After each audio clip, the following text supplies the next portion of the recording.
বিসমিল্লাহির রহমানির রহিম। এখন আমরা ইজিপিতে এলটিএম টেন্ডার নোটিশ বের করা দেখব। এই জন্য আমাদের প্রথমে সাইটে ঢুকতে হবে। ক্রোম ব্রাউজার ইউজ করে আমরা সাইটে ঢুকি, ইজিপি সার্চ করি, সাইটে ঢুকলাম। এই যে সাইটের হোম পেজ। আমাদের এখানে একটা ঠিকাদারের অ্যাকাউন্টে লগ ইন করতে হবে এলটিএম টেন্ডার দেখার জন্য। আমরা ইমেল আইডি পাসওয়ার্ড দেওয়ার জায়গা আছে, লগ ইন ইউজারে ক্লিক করে ইউজার লগ ইনে ঠিকাদারের অ্যাকাউন্টে ঢুকলাম, মেসেজটা ওকে করে দিলাম। এখানে home, message box, app, tender বিভিন্ন অপশন আছে। আমরা টেন্ডার থেকে লিমিটেড টেন্ডারে যাব। এখানে যদি আমরা একটা ক্লিক করি মোবাইলে, এখানের অপশনগুলো ওপেন হবে না।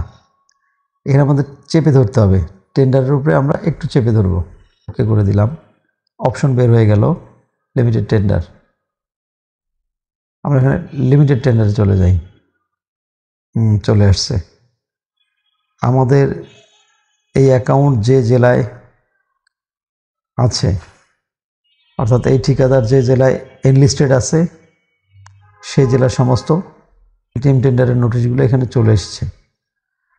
যেমন আমি এই যে ঠিকাদারের অ্যাকাউন্টে লগ ইন করেছি, এই ঠিকাদার এলজিডিতে এনলিস্টেড বাগেরহাট জেলায়। সুতরাং এখানে বাগেরহাট জেলার সমস্ত এলটিএম নোটিশগুলো চলে এসেছে। আমার এখানে দেখতে হবে এলজিডি টেন্ডার আছে কোথায়। এখানেও নাই। 3 নম্বর পেজে চলে এসেছি। 4 নম্বর পেজে, 4 নম্বর পেজেও নেই।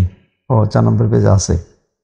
4 নম্বর পেজে এই যে ministry of local government, rural development and cooperatives, এই যে LGD, local government engineering department, এই টেন্ডারে আমি অ্যাটেন্ড করতে পারবো। এইখানে এই যে সবুজ কালি দিয়ে যে লেখাগুলো আছে, এখানে ক্লিক করলে এটাই মূলত নোটিশ। এইখানে চাপ দিলে নতুন একটা পেজ আসবে, এটাই মূলত নোটিশ। নোটিশটা সেভ করার জন্য আমাদের এখানে সেভ অ্যাজ পিডিএফ এ ক্লিক করলাম। নোটিশটি সেভ হয়ে গিয়েছে। এই যে 2 পাতার নোটিশ সেভ হয়ে গিয়েছে টেন্ডার নোটিশ 01 নামে। এখন আমাদের এই নোটিশটা পেতে হলে এখান থেকে বের হই, আমাদের ফাইল ম্যানেজারে প্রবেশ করি, ইমেজ, ভিডিওস, ডক্স, এই ডক্সের মধ্যে আমাদের এটা পাওয়া যাবে যে টেন্ডার নোটিশ 01, এই যে এটা, এই আমাদের নোটিশ।